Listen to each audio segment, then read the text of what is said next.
Thanksgiving was supposed to be about gratitude, but that night, gratitude died in my house. I can still see my father's eyes across the table, cold and sharp under the chandelier's glow, when he leaned forward and whispered words that cut deeper than any knife. The best gift would be for you to be gone. For a moment, the clinking of silverware froze. My children's forks hung midair, and I felt every scar of sacrifice I had ever made burn inside me. 15 years of carrying him after my mother died. 15 years of paying debts, keeping the lights on, covering the bills he couldn't face. And yet, in that instant, I wasn't a daughter, I was an obstacle. I swallowed the lump in my throat and smiled through the sting. If disappearing was the gift he wanted, then I would give it to him, but not the way he imagined. The turkey smelled rich and golden, the cranberry sauce gleamed like jewels on the table, and for a moment, I almost fooled myself into believing this was a normal Thanksgiving. Lily giggled at something Ethan whispered, and Daniel, my ex-husband, sat stiffly, carving slices of meat he hadn't paid for, as though his silence was contribution enough. Then my father, Michael, cleared his throat. The sound cut through the warmth like a blade. He set down his glass, leaned forward, and looked straight at me. "Emma," he said slowly, like he'd been rehearsing the line for days, "the best gift would be for you to be gone." The words dropped like stones into water. Silence rippled across the table. Lily's fork clattered against her plate. Ethan's eyes widened, and Daniel froze with the knife halfway through the turkey. I laughed. Not because it was funny, but because the alternative was to collapse right there on the dining room floor. "Gone? That's what you want for Thanksgiving?" Michael didn't flinch. "Yes. You hover over everything. Every decision, every dollar, every move I make, always there, always controlling." "Controlling?" My voice cracked. "Dad, I've held this family together since Mom died. I paid the bills you ignored. I saved this house, and you call that control?" His eyes were colder than the snow pressing against the windows outside. "You think sacrifice makes you a saint? All it makes you is a prison warden. I can't breathe with you here." My throat burned. I wanted to scream, to throw my glass against the wall, to demand he take the words back. But all I did was sit there, my hands trembling against the edge of the table, trying to hold on to whatever dignity I had left. Daniel shifted in his chair, murmuring, "Michael, maybe—" "Stay out of it," my father snapped, not even glancing at him. His target was me, and only me. The fire behind him crackled, shadows dancing across the mantel where Mom's picture still smiled from better days. Her absence was a wound I'd never stopped bleeding from, and now my father twisted the knife deeper. I forced myself to meet his gaze. "Fine. If my being gone is the gift you want, Dad, then you'll get it." I stood, the chair scraping against the hardwood like a scream. Lily whispered, "Mom?" Ethan's lips trembled, but I couldn't answer them. Not yet. I turned, walked out of the dining room, and left the warmth behind me. As the kitchen door swung shut, I caught one last glimpse of Michael's face. Satisfied, as if finally unshackled. He had no idea what kind of freedom I was about to give him or what it would cost. The kitchen was cold compared to the dining room, the fluorescent light harsh and unforgiving. I gripped the counter and tried to steady my breathing. His words still echoed. "The best gift would be for you to be gone." They looped in my mind like a cruel refrain, erasing the laughter of my children, the clatter of dishes, the smell of turkey. And suddenly, I was 10 years old again. I remembered sitting in Dad's workshop, legs dangling off a stool too high for me, holding a wrench twice the size of my hand. He used to call me, "my little helper." I'd beam with pride every time he ruffled my hair. Back then, his voice was warm, his eyes alive. But those eyes had died the day Mom, Grace, left us. I saw it as clearly as if it were yesterday. The funeral, the gray December sky heavy with snow. Dad collapsed onto my shoulder, sobbing like a broken child. I was barely 20, but that day I became his rock. I promised myself I would carry him, no matter how heavy the load. I kept that promise at a cost I didn't realize until tonight. I remembered the bills piled high on the kitchen table. "Emma, can you just cover this month's mortgage?" he'd ask, his voice trembling. I covered it. Again and again, until my paychecks disappeared before I even saw them. I remembered the late-night phone calls, his voice desperate. The credit card's overdue, they'll shut off the heat. I'd rush to transfer money, heart pounding, because I couldn't bear the thought of him freezing alone. And then the house that should have been our legacy. He was drowning in debt, and Daniel was already between jobs again. I had stepped in, signed the papers, and shouldered the mortgage. I told myself it was love. I told myself Mom would have wanted me to keep us all together. But tonight, I realized the truth. Every sacrifice I made only dug the chains deeper. The memories twisted inside me. Dad holding me at the playground swing, pushing me higher, shouting, "You can do it, Emma."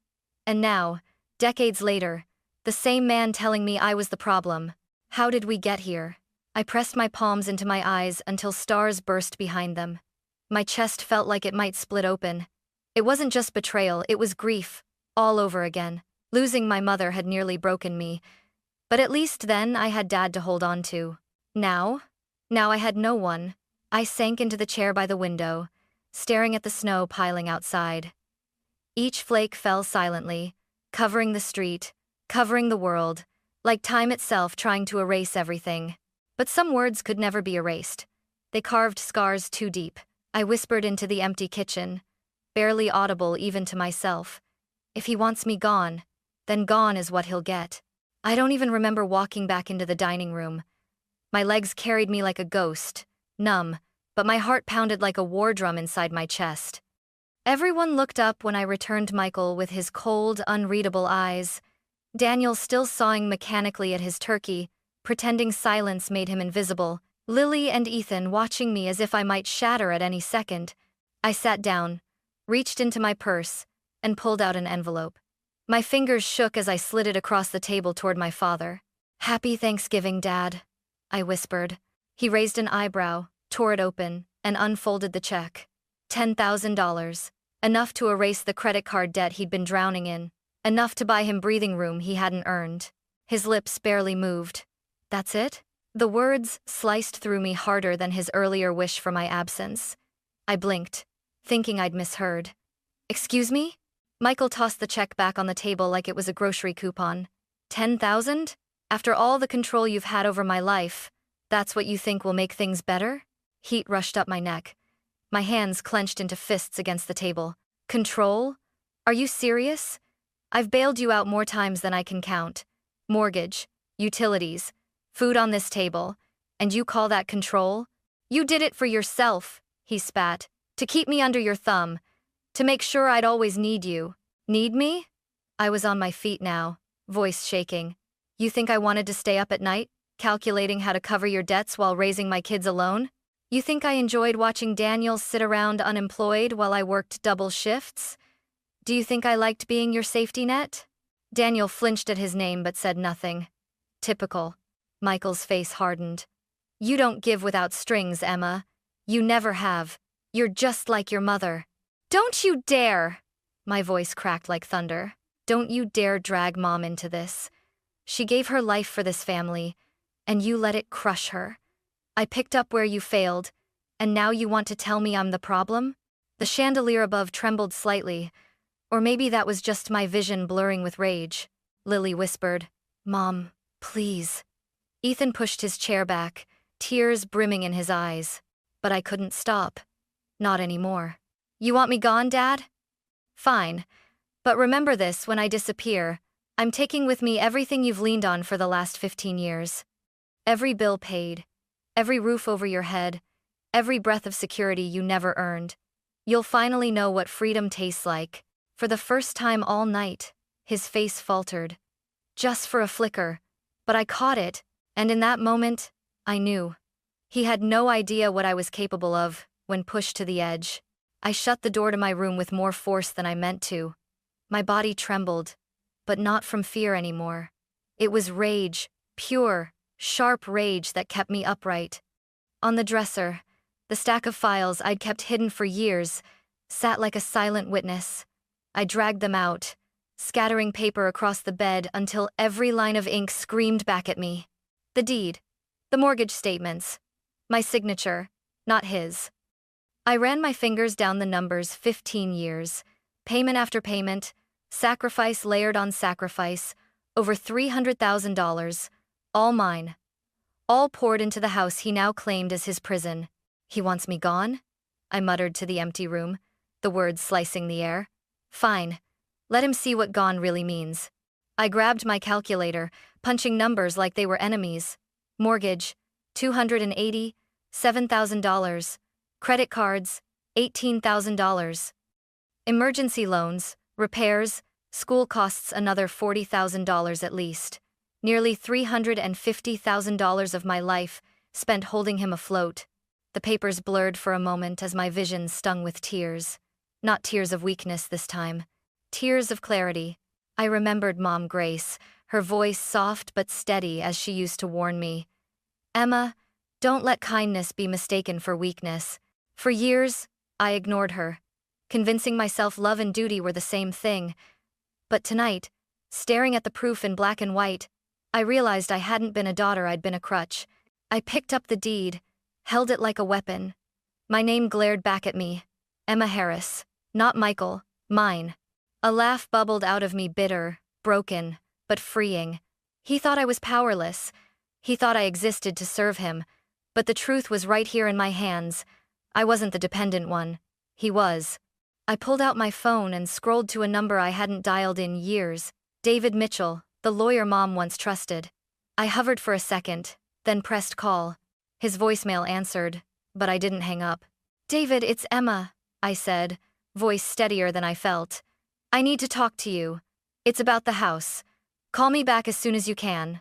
When I hung up, I stared out the window at the falling snow, blanketing the world in white. For the first time in years, I didn't feel suffocated by it. I felt ready to disappear.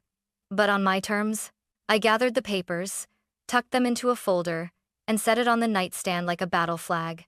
My decision was made. Tomorrow, Michael would wake up believing he'd broken me. Tomorrow, he would discover the truth. I wasn't the one leaving empty-handed. He was. The next morning, my phone buzzed with a call from David.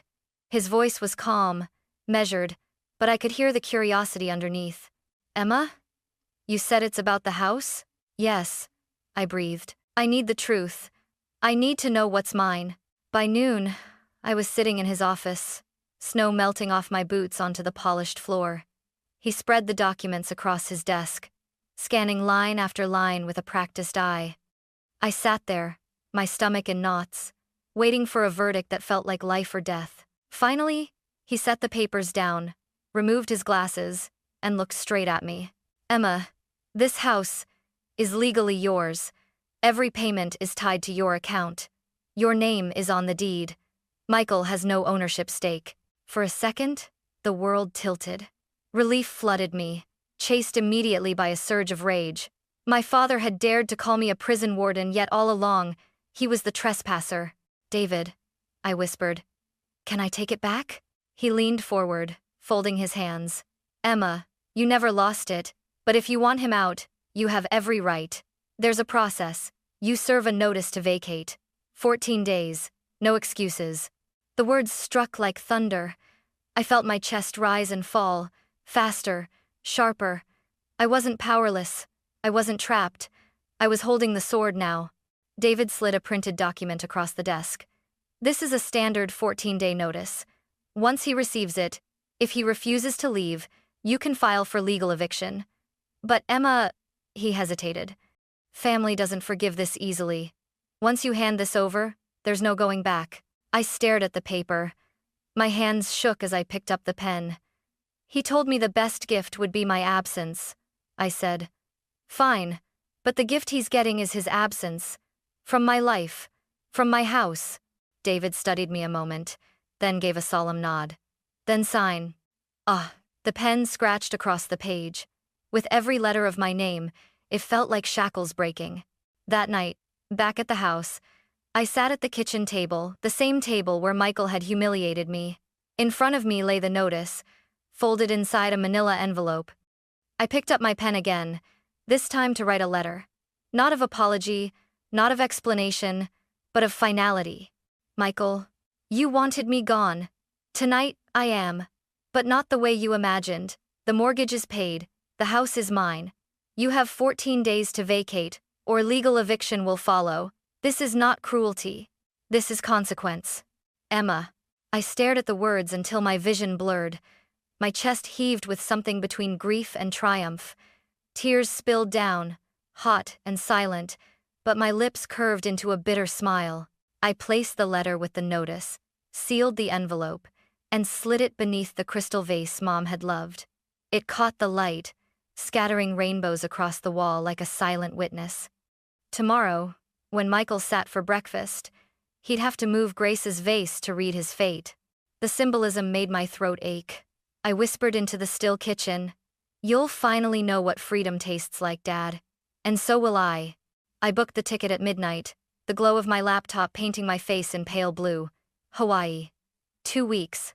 A one-way escape from the prison I'd lived in for half my life. My fingers hovered for a moment over the confirm purchase button, then I clicked. The email confirmation arrived instantly. Flight leaves at 9 a.m., Tuesday. The next morning, I packed in silence. The zipper of my old suitcase sounded too loud, like a warning bell.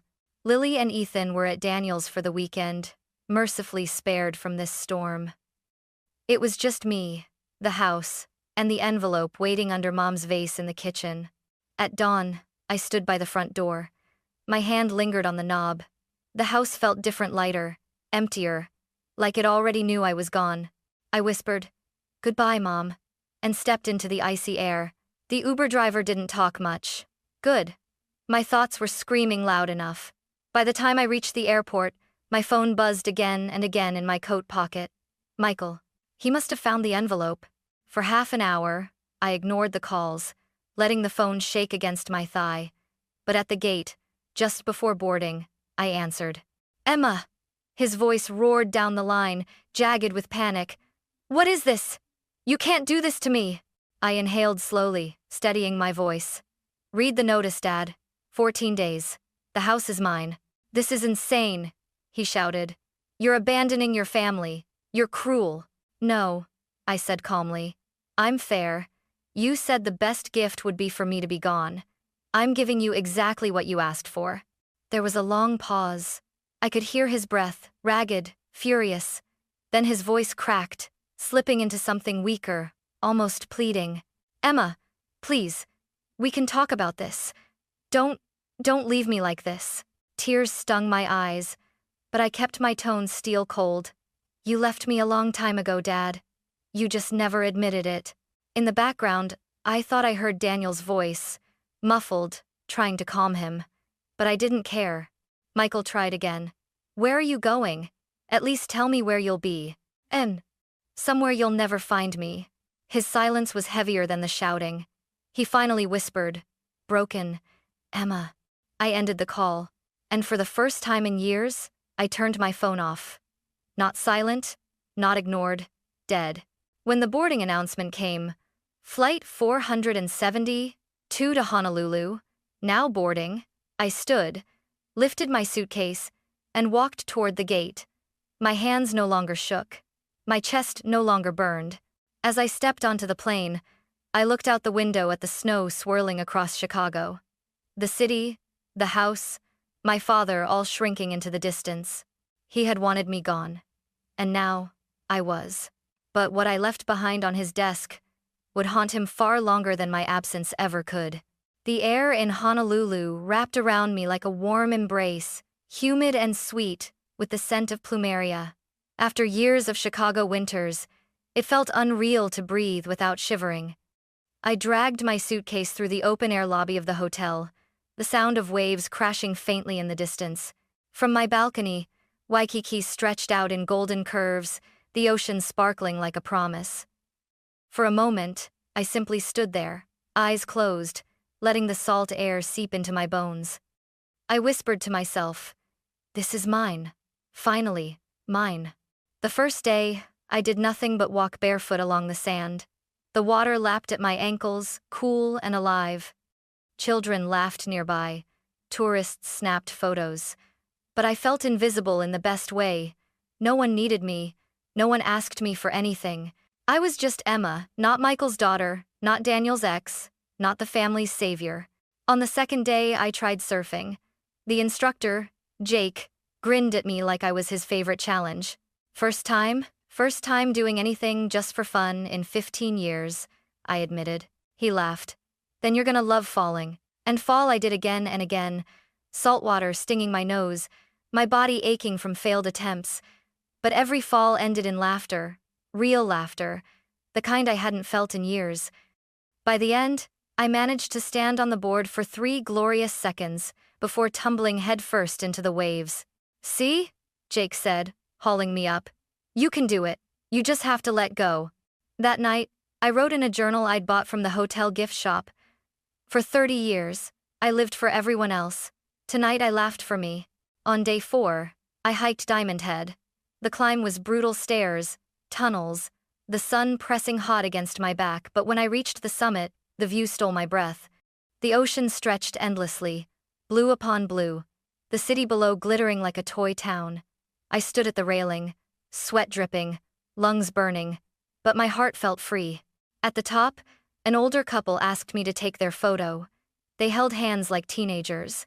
After I snapped the shot, the woman smiled. Are you here with family? No, I said softly. Just me.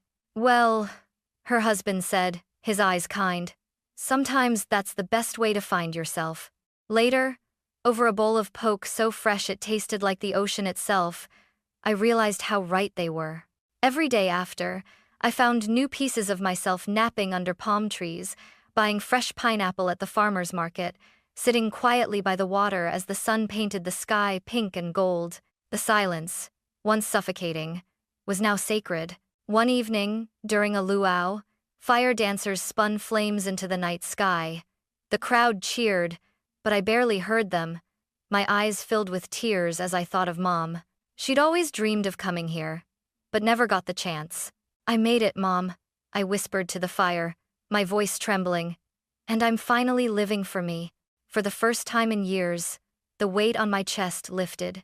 The scars of sacrifice were still there, but they no longer defined me. Hawaii had burned away the past and left me something new. Hope. 2 weeks later, I stepped off the plane into Chicago's bitter December air.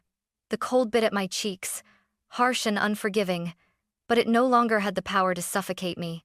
My suitcase rolled behind me, filled with clothes that smelled faintly of sunscreen and salt water. Hawaii still clung to me, even here. The cab ride home was silent. Streetlights stretched long shadows across the snow as Oak Park crept into view. My chest tightened as the house appeared familiar, imposing, yet strangely smaller than I remembered. The driveway was empty. No Daniel's rusty car, no Michael's battered truck. When I unlocked the front door, the silence rushed out to greet me. Furniture was gone. Their belongings stripped the rooms bare. Only the recliner I'd bought for Mom years ago remained, sitting in the middle of the living room like a forgotten monument. On the kitchen counter, an envelope waited. My name scrawled in Michael's hand. I tore it open. Emma, you won. We're gone. But don't fool yourself, you chose money over family. Don't expect forgiveness. I read the words twice, then laughed. It was sharp, bitter, but liberating. No, Dad, I whispered into the empty kitchen. I didn't choose money. I chose myself. I ripped the letter in half and dropped it into the trash. Walking through the rooms, I saw only dust lines where their furniture had been. Lily's posters were stripped from the walls, Ethan's shelves empty. A hollow ache pulsed in my chest, but beneath it was something steadier relief. I opened the windows wide. The freezing air blasted in, chasing out 15 years of suffocating tension. Curtains whipped like wings, and for the first time, the house felt like mine. That night, I sat in the recliner with a mug of coffee. My phone buzzed with missed calls and messages from Daniel, even one from an unfamiliar number I knew was Michael. I deleted them all. Then I blocked them. Silence filled the room. Peaceful, final. Later, I dug out a photo of Mom Grace in her yellow sundress, holding me as a child. I set it on the table beside me. Her smile felt alive, approving. I did it, Mom, I whispered. I finally let go. I'm free. The house groaned softly in the winter wind, but it no longer sounded like a prison. It sounded like possibility. I didn't know exactly what came next. Sell the house, move back to Hawaii, start fresh somewhere new. But for once, the future wasn't a weight pressing me down. It was wide open. I leaned back, closed my eyes, and breathed deeply. Michael had wanted me gone. He got his wish. But the truth? I had never been more present in my own life.